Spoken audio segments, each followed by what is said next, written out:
Hello everyone and welcome back to the only series out there that combines the story of Magic the Gathering with the physical cards you can win.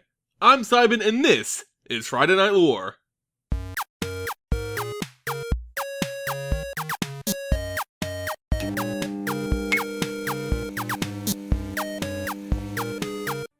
In today's FNL, let's continue the story that's currently unfolding on the plane of Zendikar. Our heroes are attempting to save the dying world from the ever-destructive Eldrazi.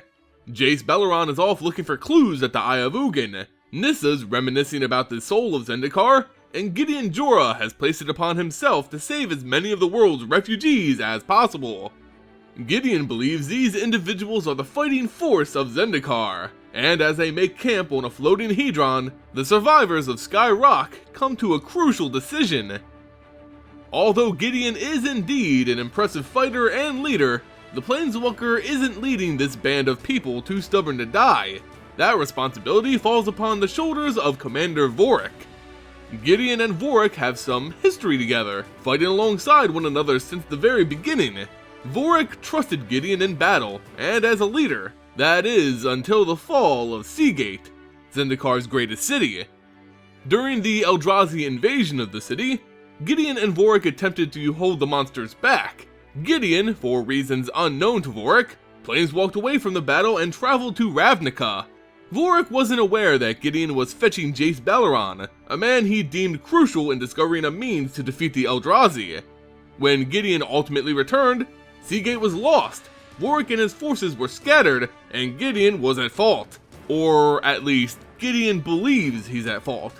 He found a wounded Vorik along with a small percentage of his force, the part that had escaped the corruption of the Eldrazi. Together they marched and made camp high above the ground atop a floating hedron, which seemed to repel most Eldrazi. Here, the group tries to eke out some semblance of rest. Gideon has his orders from an injured Vorik. We must survive, and he intends on obeying that order. Gideon patrols the camp, helping with whatever he can, from changing the flow of waterfalls so that the camp has fresh water, to just ensuring people have a reason to smile. But some in the camp were not the smiling type, such as Vorik's advisor, a female named Tazri. She was a very serious leader, never allowing herself the time others believed she should to just relax. She wore an angel's halo around her neck, or at least a metal ring which resembled such an artifact, and it seemed to pulse with light when her anger flared. Needless to say, the halo glowed quite often. Tazri didn't trust Gideon, or Jace for that matter. They weren't from Zendikar. They didn't know Zendikar as she did, and she believed should Zendikar fall, Gideon would just retreat as he did at Seagate. Vorik, for some reason, trusted a man who was fighting for a world which wasn't his own. Tazri, on the other hand, always seemed to make it a priority to get in Gideon's way. Even in gathering the water from the waterfall, Tazri accused Gideon of acting outside of Vorik's orders.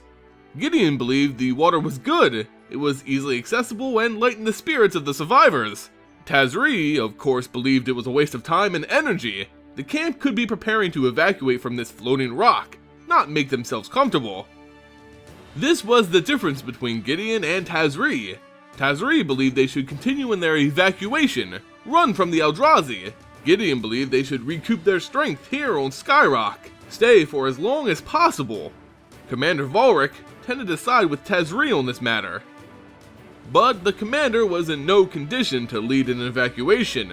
Being wounded by an Eldrazi meant he had succumbed to their corruption, and his time was running out. Their constant contesting of one another was interrupted by the shouts of one of their scouts, an elf rider named Sibyl, who rode atop a flying manta. She needed Gideon's help. Gideon climbed aboard as he was briefed on the situation. Sibyl had discovered a group of tattered refugees headed towards the fallen city of Seagate. But they weren't alone. They were being tracked by a large, flying Eldrazi. Gideon found the refugees before the Eldrazi, telling them about Sky Rock before the flying monster came into view. One of the refugees shouted for everyone to take cover, but there was nothing around which would provide protection from an Eldrazi such as this. Gideon took to the sky once again, hoping to prove a worthy shield for the people of Zendikar. The Eldrazi, which seemed far too large to fly, disregarded Gideon's presence and dove right towards the helpless refugees. Gideon and Siebel managed to keep up, but just barely, finding the Manta in close as Gideon cut through the Eldrazi's flesh with his Surl. The monster refused to slow its charge, forcing Gideon and company to make a second pass. This time, his Surl cut far deeper, revealing the soft to otherworldly innards of the beast, causing it to crash to the ground. Gideon also made landfall, checking to make sure all life had been expelled from this thing. As he looked at its twisted corpse, he couldn't focus on hope. These Eldrazi.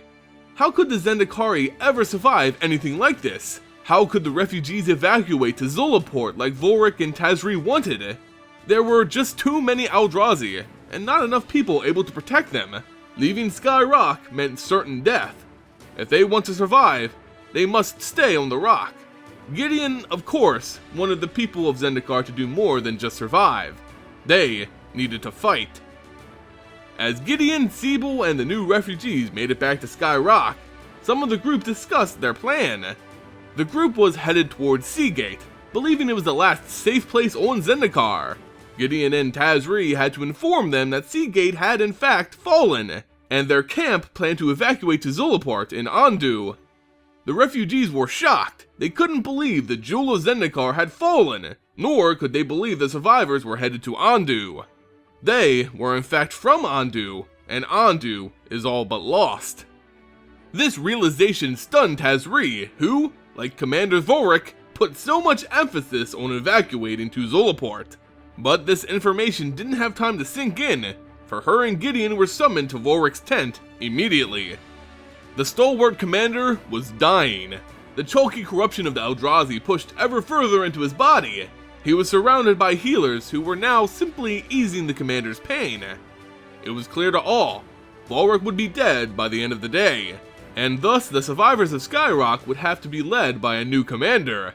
A choice had to be made. More concerned about their next action, Gideon and Tazri debated to Volric on their next move. Tazri agreed with the commander, who believed their best chance was to retreat to Zulaport. Tazri presented a map which provided what she believed was a safe route. Gideon interjected, claiming that no such safety was ensured in Tazreem. The path would be filled with Eldrazi. They'd be slaughtered as they marched. More and more refugees were coming to Skyrock from all over the world, the rest of the world which had fallen to the Eldrazi. There was nowhere else to run to. Tazri asked Gideon, what should they do then? Live on this rock till they all die anyway? No, this wasn't Gideon's plan. He wanted those of Zendikar to do more than just survive. He wanted them to live. In order to do that, Gideon simply said, Seagate. Volric had been there when the city fell. How could they ever return? Gideon believes most of the Eldrazi would leave Seagate after everything was consumed. There would be no reason for them to stay. If they could take back Seagate, they could form something of a defensible position, do more than just survive, actually live. Gideon and Tazri argued until the near-death commander ordered them to stop. Volric told the pair that if they refused to listen to each other, then they should at least listen to him. Volric said that when he was pierced by the Eldrazi, he didn't feel pain, regret, or fear, but actually, relief. It was hard to say, but he was happy. He gets to die and take the easy way out. Others would have to live on and watch the world end, but Volric felt remorse for those who would be left behind. Volric wants the people of Zendikar to live on, and in order for that to occur, they first need hope. Gideon, a man from another world, had given Volric hope, and now the dying commander tasked Gideon with spreading that hope to others. When he dies, Volric places the lives of all those on Zendikar in the hands of the now titled Commander General Jorah. With that final order, Volric died. Tazri was shocked. She couldn't believe her commander would give someone from another world the power to lead her people. But it was done. Gideon was the commander now. As the sun rose over the edge of their floating sanctuary, Gideon and Tazri prepared to send their fallen commander off properly. Gideon spoke to those who had gathered, explaining how he was now the commander and his ultimate plan for the survivors. It was time. No more running, no more dying for nothing. They must go on the offensive. They would gather here, on this floating rock, the entire might of Zendikar, and they would bring the fight to the Eldrazi of Seagate. They'd take back their city and take back hope. Cheers echoed from the crowd. It seemed as if he had their support. Regardless of what Tazri believed, Gideon was forging an army to retake Seagate. And that, my friends, is the story so far in the battle for Zendikar. We see Gideon take full control over the survivors of Skyrock, taking his place as Commander General. He vows to stay with Zendikar till the bitter end, so long as they stand behind him in reclaiming Seagate for the Zendikari. Gideon now has a plan, but he still needs to grow his forces. The fight for Seagate will be bloody and difficult. They cannot risk it until they've gathered all the strength of Zendikar. As with all Friday Night Lores, with this episode I'll be giving away a copy of the Commander General himself, Gideon Jura. To enter for your chance to win this Gideon Ally of Zendikar card, all you have to do is be a subscriber to this channel and leave a comment on this video. At the end of the week, I'll choose a random comment and announce them at the end of next week's FNL, so stay tuned to see if you've won. Of course, we now have to announce the winner of last week's FNL. In the previous episode, we learned about the vampires of Malakir and their leader, Drana, as they fought for survival in BFZ. As a result, I was given away a copy of Drana in the form of Drana, Liberator of Malakir. And the winner of last week's FNL and new owner of this Drana, Liberator of Malakir card is Ben Foster.